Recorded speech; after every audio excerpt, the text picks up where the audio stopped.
मैंने आपको 3-4 दिन पहले कहा था, आपके अलवर के पर्वतों पर बहुत सारे किले बने हुए हैं। इन किलों को बनाने वालों को बड़ा गुरूर होगा, घमंड होगा एक दिन। और आज कबूतर खाना बना हुआ है। कोबरा सांप घूम रहे हैं, कबूतर बच्चे दे रहे हैं, जड़ी माचड़े लग रहे हैं, मकड़ी घर बना रही हैं, मामला सब डिसमिस हो गया है। किले बनाने पर जोर दिया होगा पर जीवन बनाने पर जोर नहीं दिया होगा, इसलिए कहीं से कहीं चला गया सिस्टम। आप भी इसी धुनाभुनी में लगे हो। मैं सबको कहता हूं कि आर्थिक व्यवस्था बहुत अच्छी होनी चाहिए।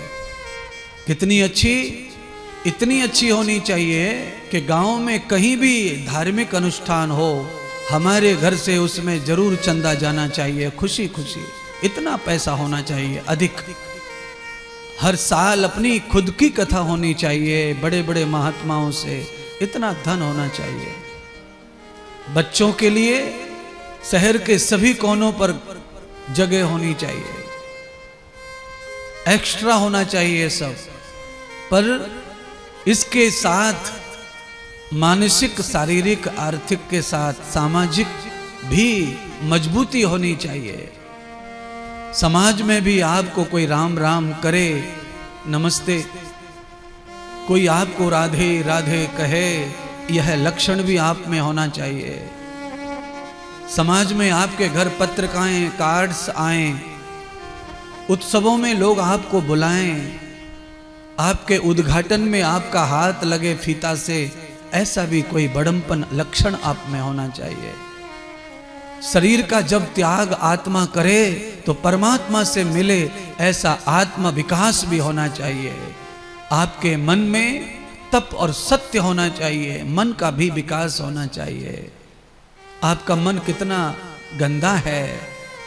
हर पल आदमी कहता है आज तो मेरा ऐसा मन हो रहा है कि ऐसा हो जाए, आज तो मेरा मन ही ना लग रहा। क्या हो गया तेरे मन को? मन लगे न लगे पर तुम तो लगे रहो। मन को खुश करने के चक्कर में आदमी खुद बर्बाद हो जाता है।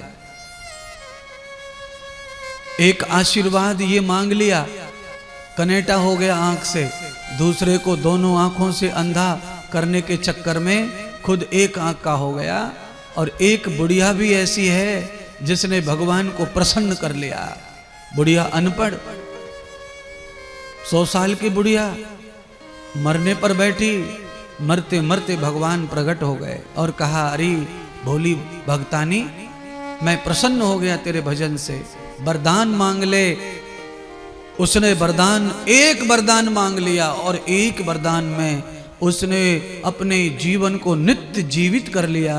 उसने भगवान से कहा, अगर आप मुझसे प्रसन्न हैं तो मेरे 7वीं पीढ़ी का जो नाती होगा, 7वीं पीढ़ी का नाती, और मेरा जो बेटा है उसका बेटे का बेटा, बेटे का बेटा, बेटे का बेटा, 7 पीढ़ियों का नाम लेकर कहा कि इन सबको सोने के महल बना दो और इनके महलों को देखने के लिए मुझे जीवित रखो। महाराज भगवान कहने लगी, बड़ी होशियार है, एक ही आशीर्वाद मांगा और हजारों साल तक सब मांग लिया। और कहा, जैसे ही मैं 7वीं पीढ़ी का पोता देखूं उस समय मुझे सोने की सीढ़ियों पर तुम ले जाना, स्वर्ग में, बैकुंठ में, अपने धाम में। मतलब दुनिया को सबरो मजा लूट लूं और फिर मुझे अपने धाम और ले जाना। और तुम सबरे पागल वलोर वाले हैं, कहीं भी जाओगे, मंदिर में जाओगे, तीर्थ में जाओगे, खुद की घर में कुछ करोगे तो बस इसका ऐसा हो जाए, इसका वैसा हो जाए, इसका ये हो जाए, मेरा ये हो जाए। कभी ये नहीं कहोगे कि मेरा कल्याण हो जाए, मुझे कुछ नहीं चाहिए।